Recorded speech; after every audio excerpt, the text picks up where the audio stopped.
Hi there, Joshua Jokno here again for Zeno Creatives, and today we're going to talk about the second half of the massive 4-hour or 4-part crossover of the CW entitled Crisis on Earth X. And the second half is actually composed of the other two shows, which is The Flash and Legends of Tomorrow.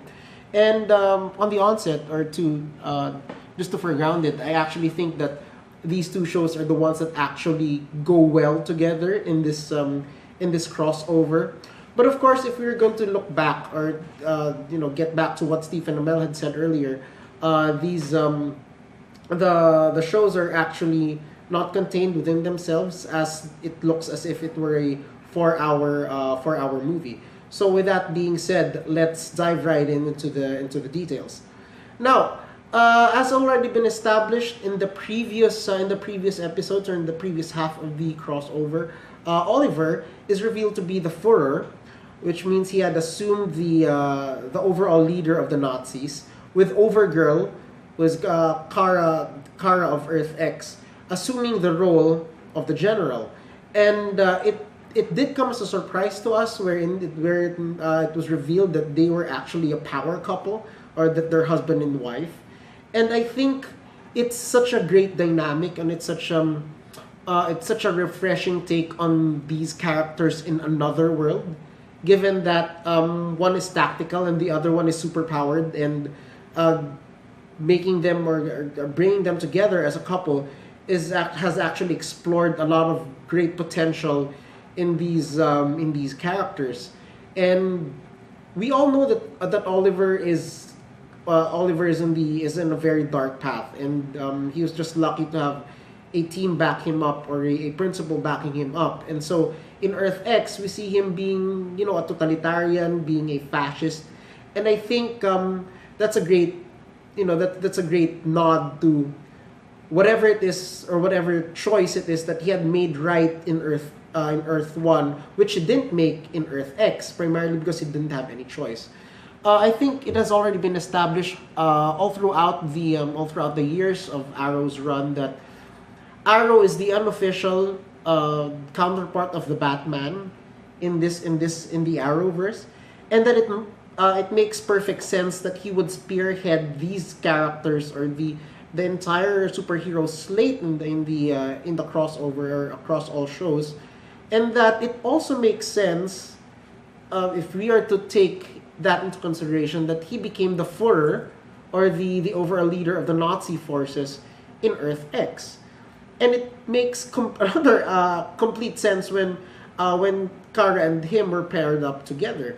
And as I've said, it's such a great new dynamic. It's very refreshing, and you can see that Amel and Benoist really delivered such a good performance, that you would actually think that, hey, why is this not explored in the Arrowverse in Earth 1? Because they have such a great dynamic, they have such good chemistry.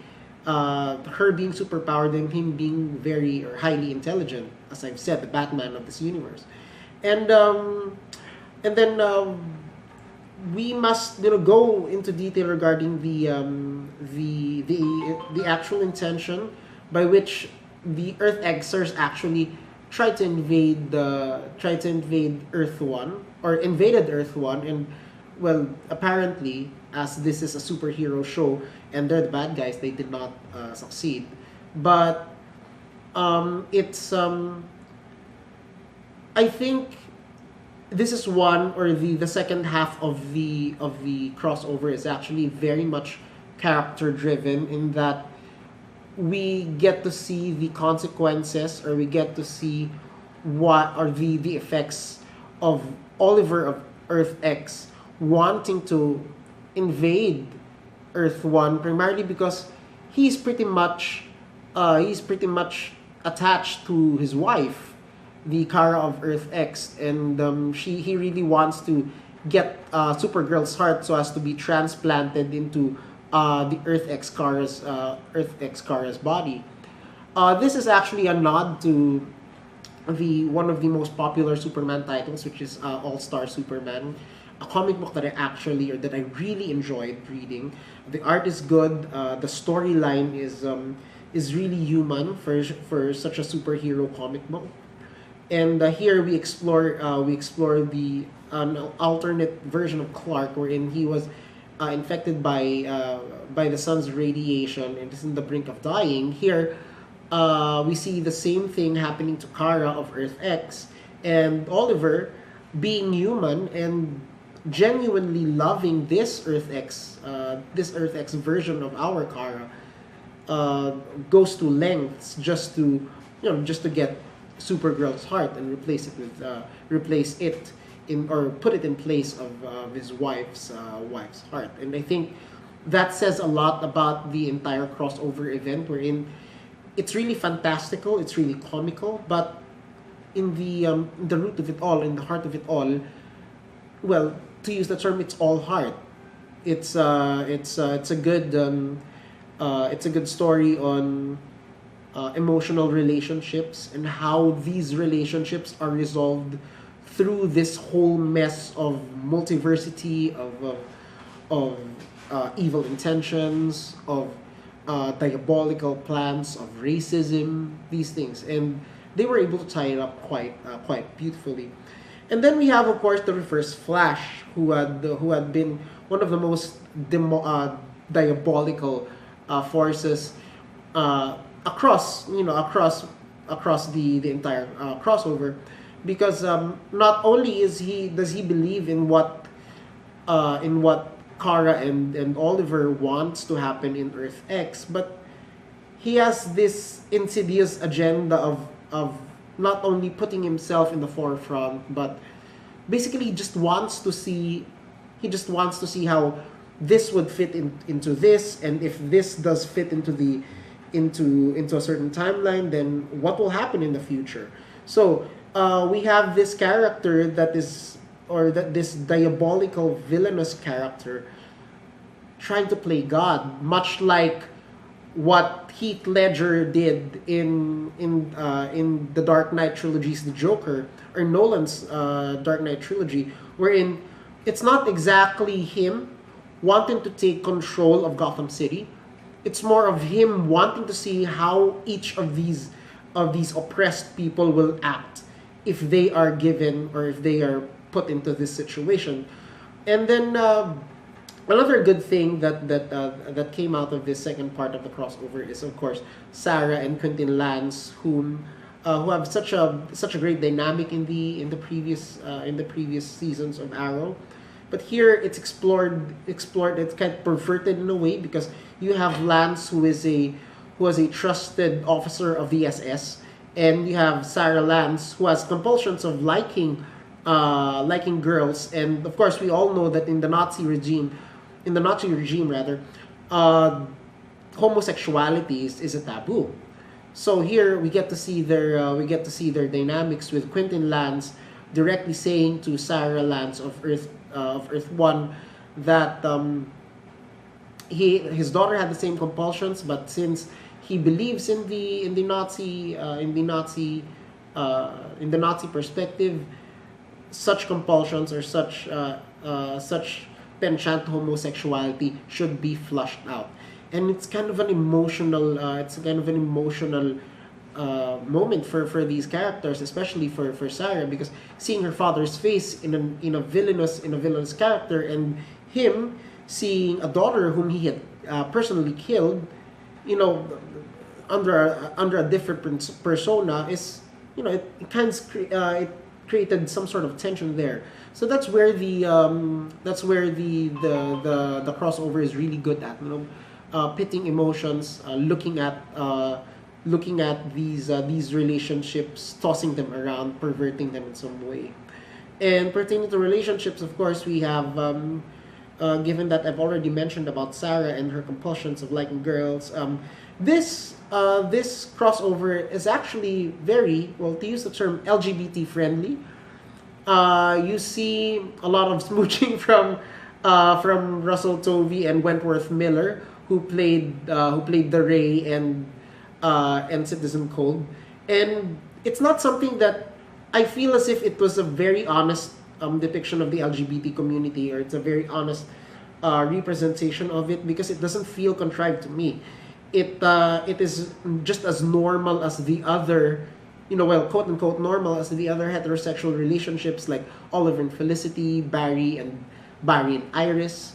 So it's very normal to see these two people, but since they're plunged into Earth X, well, then their relationship is considered a taboo. And the same could be said of Sarah and Alex Danvers rather, who had had a funny one night stand, and it was taken in such a normal air, in such a normal context, and I think that is very refreshing, because that the writers and the producers are not merely throwing these relationships in for the sake of representation. They're actually throwing it in primarily because these are human beings, despite of the backdrop, despite of the context. But and we see the sincerity there, and of course, one of the landmarks, or one of the centerpiece of this the centerpiece of this crossover is Professor Stein's death. We see how the relationship, or his relationship with Jax, has been um, has been depicted all throughout the Legends of Tomorrow, and here it reverberates a greater, or it creates greater tension, primarily because he was already supposed to retire from being a legend, and now we what I like about what the writers did is that they didn't just had Victor Garber go in one episode. They put his departure in the middle of the crossover, so that when he dies of a heroic death, because he wants to because he was caught in the crossfire, he was fighting against the Nazis. It creates a deeper mark, or a greater mark, for all of the characters involved. So when we see the heroes in the Wave Rider, and they're ready for battle in a very Alex Ross kind of way, in a very Alex Ross kind of scene or picture, we get a sense that, yeah, this is such a great motivation. It's not just because the Earth is under attack, but because we want to do this because we want to honor the legacy of our professor, and this is the professor's world, and we are going to defend it no matter what. So that's it's such a beautiful, or such a good delivery. It's such a good way of having to bid farewell to such a tenured and a seasoned actor such as Victor Garber in such a superhero show. And of course, the final battle is all sorts of awesome. We see a lot of confrontations. We see a lot of especially when it comes to the Reverse Flash and Barry Allen. Here, Barry Allen, I'm not I'm not one to say that he should have killed the Reverse Flash because he had the chance. It's just that the writers were keeping up with the way that he had been characterized, with the way that Barry Allen's principles run, and it's very it is rather deplorable that they didn't kill him, but didn't kill the Reverse Flash when he had the chance. But it was understandable because of the characterization. And then we see Overgirl and Supergirl battling out, with Overgirl succumbing to radiation poisoning and finally dying. And that was it was such a good CGI, in my opinion. It's not like the other, or the previous CGIs that I've seen in this universe. And of course, we have Oliver, Dark Arrow, and Green Arrow battling it out, and apparently, well, Green Arrow, or Oliver, does well by his word and actually kills the Führer, or kills the Dark Arrow. And in my sense, again, it is a matter of characterization. Oliver could have simply walked away from having to kill this man and binding him, but he understands that such men should no longer be allowed to live, so he kills him. And I think that that in itself is a good resolution. He has been left with no other choice. It's here the act of murder, or the act of killing, is actually a very noble one. So and finally, in the last strings or last minutes of the show, we get to see Barry Allen and Iris was finally being able to come together in their wedding through Diggle, since John Diggle is ordained in the military, and it was such a great way to end the show, wherein it started with something personal, and well, in the root of it all, it is personal, and by the end of the by the end of the crossover, it gets to be resolved. And same thing with Oliver and Felicity, rather, who's uh, paired up, known as Felicity, who had been married to through John Diggle. Not a fan of Felicity, not a fan of Felicity, not a fan of Felicity having to put one over Barry and Iris, and just basically making the event about her again. But her being married to Oliver finally settles certain loose ends. It settles the dust. But of course, we have yet to discover in the coming episodes of Arrow, or in the coming seasons for that matter, if this is going to stick. So with that, I think what I'm trying to say is that when I critique the first half of the crossover, I said that it's more of a political thing. I'm saying there's still a tinge of that here, but what they did was they placed the political and turned it into something really personal for these characters, and I think that is really good. That is really, it's one of the most well written storylines that I have seen in television, and trust me, I've been watching a lot of series of the like over the past years, and this is one of the decently written, or if not one of the best written storylines that I've ever watched.